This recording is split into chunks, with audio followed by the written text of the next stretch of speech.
दोस्तों इस वीडियो में 3 भाइयों की कब्रों का एक अजीब किस्सा जो मैंने आपको फर्स्ट वीडियो में बताया था, अब ये सेकंड वीडियो में आपको बतलाने जा रहा हूँ। रात को उसने अपने भाई को ख्वाब में देखा और उससे पूछा, ऐ मेरे भाई, जो तुम्हारी कब्र के अंदर आवाज़ हुई थी वो क्या थी? उसके भाई ने जवाब दिया कि वो आवाज़ एक हथौड़ी की थी। मुझसे कब्र में कहा गया है कि तूने मजलूमों को देखा मगर फिर भी तूने उसकी कोई मदद नहीं की।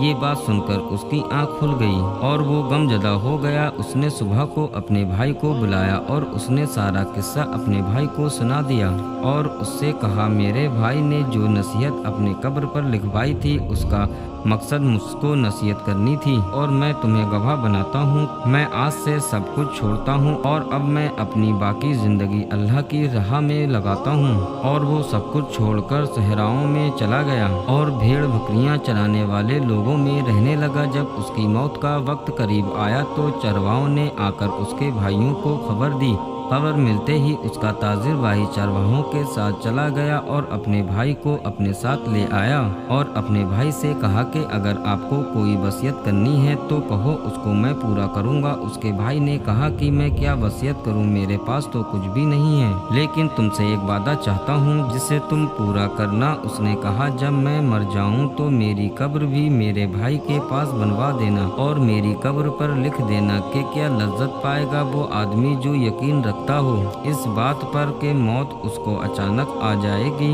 उसकी सारी सेहत वो छीन लेगी और उस घर में वो ले जाएगी जिसका वो मुस्तहिक है।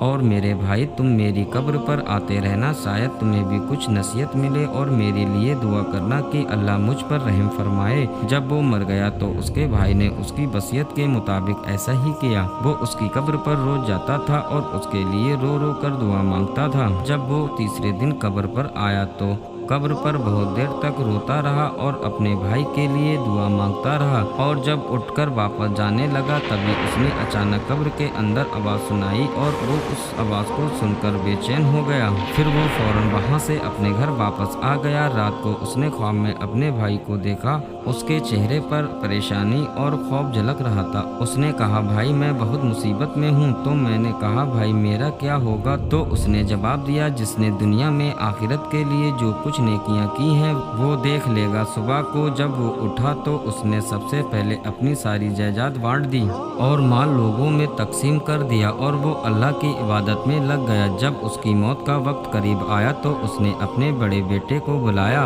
और अपने बेटे से कहा, जब मैं मर जाऊं तो मेरी कब्र मेरे भाइयों के पास ही बनवाना और मेरी कब्र पर लिख देना कि कैसे मजे लूटेगा वो आदमी जिसका रुख ऐसी मंजिल की तरफ है जहां तक पहुंचना जवानों को बूढ़ा कर देता है, वो चेहरे के नक्शों को मिटा देता है और उसके जोड़ जोड़ को कमजोर कर देता है। मुझे दफनाने के बाद मेरी कब्र पर आते रहना, शायद तुम्हें कोई नसीहत मिले।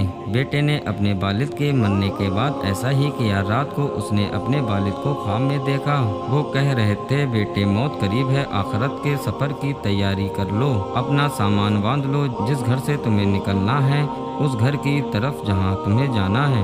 सुबह को उसने अपने ख्वाब के बारे में किसी को बताया और फिर वो मर गया। ये कहकर बूढ़ा खामोश हो गया। दोस्तों और बुजुर्गों, ये 3 कब्रों का वाकया आपने सुना। इस वाकये से हम सबको नसीहत लेनी चाहिए। इसका मकसद ये है कि अल्लाह ताला हम सबको खबरदार करता है कि ए लोगों, मरने के बाद तुम्हारे साथ क्या होगा। तुम दुनिया में अपना माल जमा करते हो मगर मरने के बाद तुम्हारे अच्छे अमाल ही काम आएंगे, तुम्हारे अमाल का ही हिसाब होगा। तो तुम अभी से ही तैयारी कर लो, दुनिया के ऐसे आराम से निकलो और सीधी राह पर आ जाओ। अल्लाह ताला हम सबको सीधी राह पर चलने की तौफीक अता फरमाए। आमीन।